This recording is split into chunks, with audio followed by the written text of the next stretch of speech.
Être sur une plage de Barcelone au mois de septembre au milieu des mannequins et des photographes, beaucoup en ont rêvé, Christophe Durand l'a fait. Directeur artistique, il dirige une séance photo pour le magazine de mode qu'il a créé, Icône. Multicasquette, l'homme ne se contente pas de mettre en scène, il maquille, il coiffe, il choisit les vêtements. Un rêve de gosse qui lui rapporte 3 000 € par jour. Dans les cours de maths, si je m'ennuyais, je faisais du dessin de make-up, du dessin de robe, je rêvais à plein d'événements, à plein de choses. J'organisais déjà des fêtes dans l'école. Entre midi et deux, je m'étais mis plutôt de me dire tiens, il y a 2 heures de récré pendant la cantine. Et pour tous ceux qui sont en demi-pension, on va organiser un club de théâtre, que les gens fassent des choses. Toujours quand même ce petit truc de tiens, faisons quelque chose. Et depuis, Christophe n'arrête plus. Il y a 6 ans, il est repéré lors d'une séance photo par les gens d'une grande marque de cosmétiques. Il devient leur coiffeur avant de former leur maquilleur. De coups de peigne en fard à paupières, Bourgeois est séduit par son coup de patte et son coup d'œil. En 2002, notre autodidacte devient le directeur artistique de la gamme cosmétique. Lui qui a quitté l'école à 14 ans, anime désormais des équipes composées d'as du marketing. Et dans cet aquarium formaté du monde de l'entreprise, il est le seul poisson exotique, mais il le vaut bien.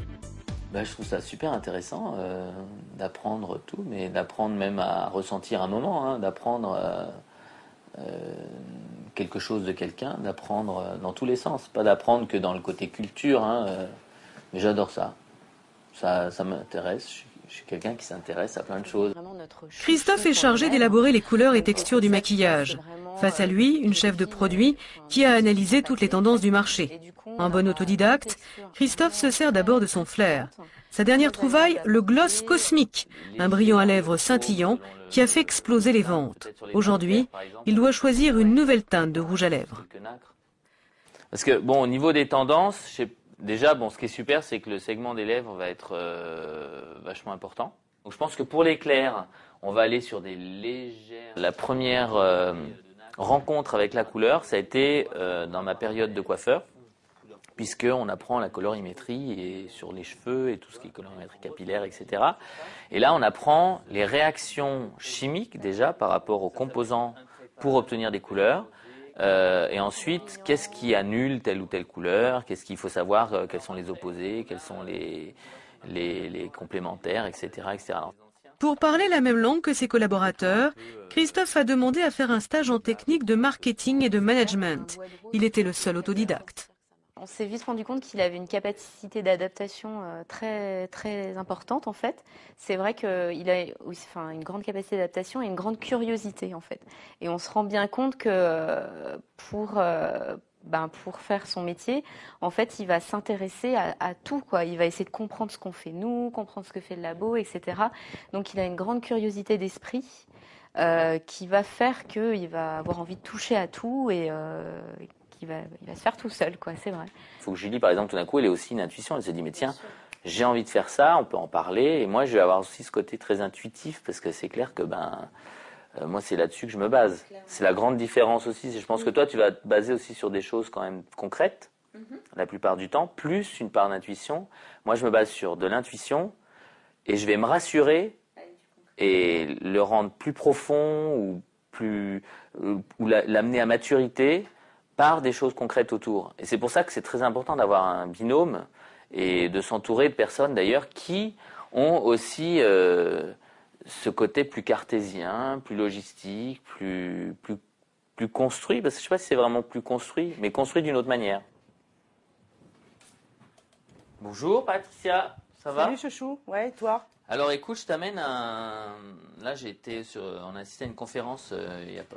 juste avant-hier, par rapport aux tendances, puis j'aimerais bien faire un petit email général à toute la boîte. D'accord. Pour faire le compte-rendu un peu de ce que j'ai trouvé intéressant là-dedans. Ouais, d'accord. Je viens de voir si j'ai un petit souci, mais sinon pas de problème. Christophe demande de l'aide à son assistante dès qu'il y a une note importante à écrire. Notre autodidacte a une faille, l'orthographe. Pas question de faire circuler dans l'entreprise des mots rédigés de sa main. Même un mail est revu et corrigé par une secrétaire. Christophe n'écrit qu'à ses amis proches et indulgents. Ça marche. Alors, j'ai pas de mal à écrire à la main, ça je me sens très très bien. Tout d'un coup, même je pars dans des inspirations ou quand je dois vraiment préparer une réunion et tout, je vais tout écrire à la main. mais j'ai besoin que ce soit relu par quelqu'un pour être sûr qu'il n'y ait pas de faute d'orthographe, qu'il n'y a pas de... Parce que je suis jamais sûr en fait, parce que je fais des fautes à tous les mots.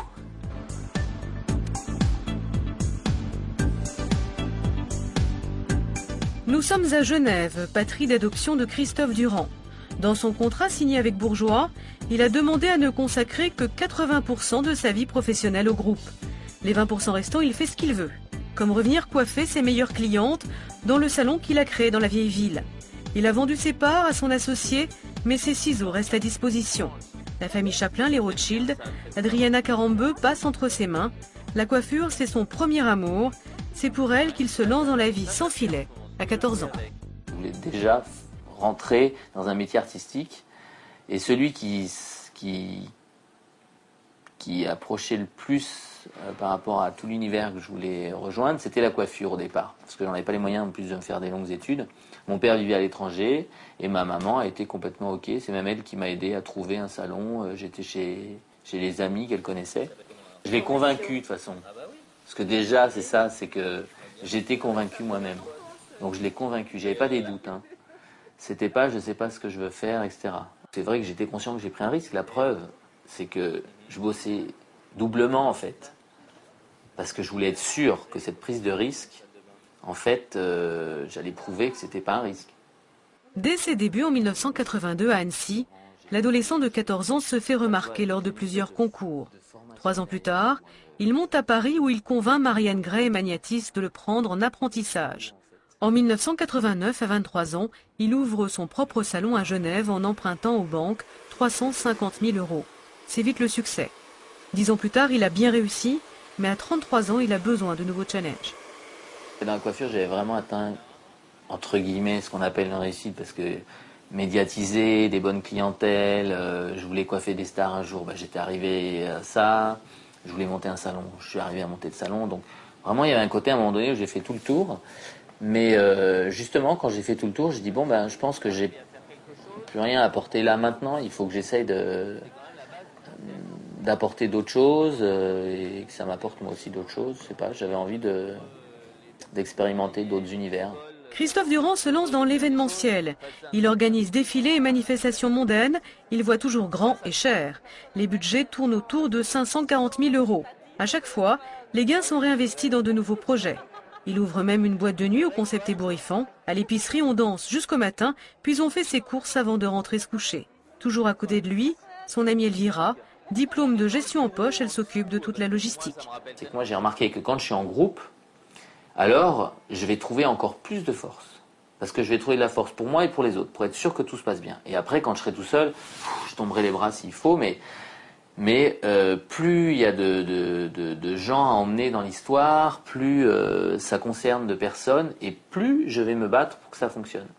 Et très souvent, dans des projets que je fais exprès de mettre des gens dedans, parce que comme ça je me dis au moins je suis sûr que je vais faire ce qu'il faut pour que ça marche. Parce que si je le fais que pour moi, à la limite, je peux peut-être me dire un soir, non mais attends là...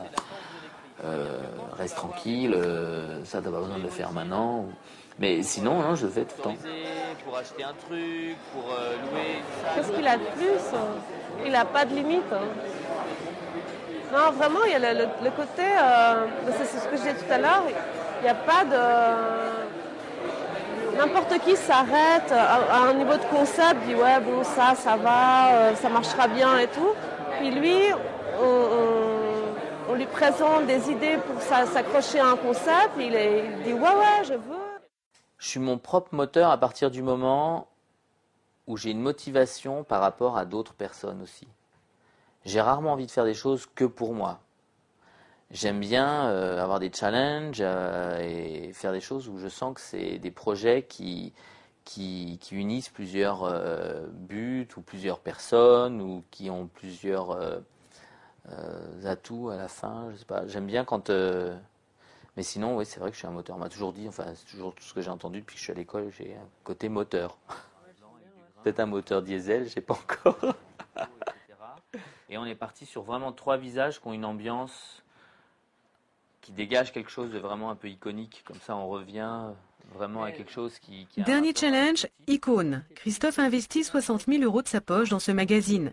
Diffusé 2 fois par an à 30 000 exemplaires, Icône est un espace de liberté pour les photographes de mode branchés. Christophe est venu valider la mise en page. Icône doit avoir du style. Avant de se lancer, il s'est renseigné sur le graphisme. À chaque nouveau métier, il en apprend les trucs. Avant, je me renseigne d'abord sur des points super importants. Du coup, quand je vais avoir ce rendez-vous avec la personne, je vois quand même si elle a des données techniques et par rapport à ses réponses, si elle a une vraie culture là-dessus. Je sais pas, s'il fallait que j'engage demain un cuisinier, là tout de suite, je vous dirais, il va me falloir encore un petit peu, quelques jours avant que je rencontre les cuisiniers. Et pendant ces quelques jours, je vais emmagasiner plein de trucs, je vais m'intéresser à ça tout d'un coup à fond, pour voir quelles sont vraiment les choses super importantes pour choisir ce cuisinier.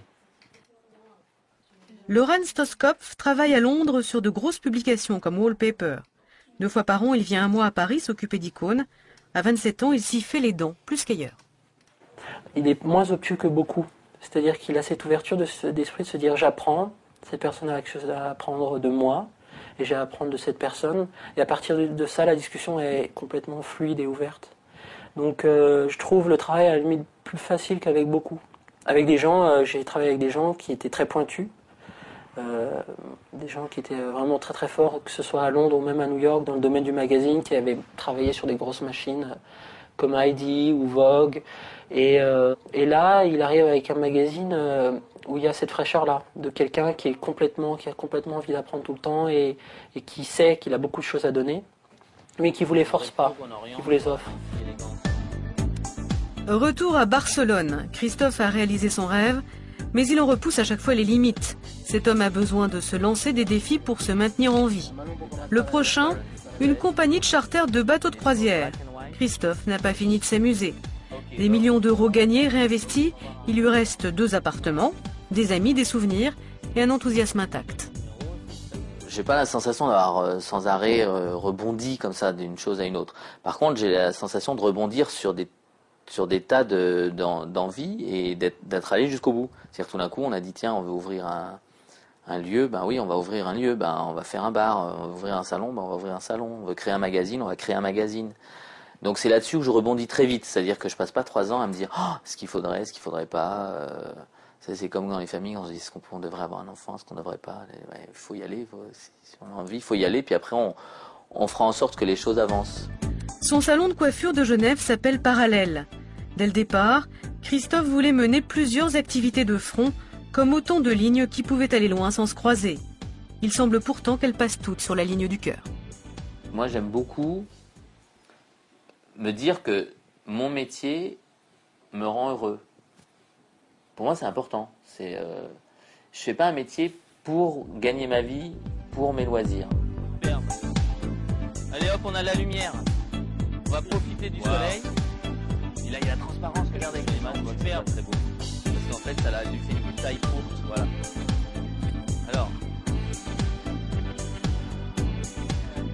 Pierre-Yves, là, viens voir la silhouette. Elle est complètement super beau, ça. Moi, j'aimerais bien que tu en essayes 1 ou 2. L'image est belle.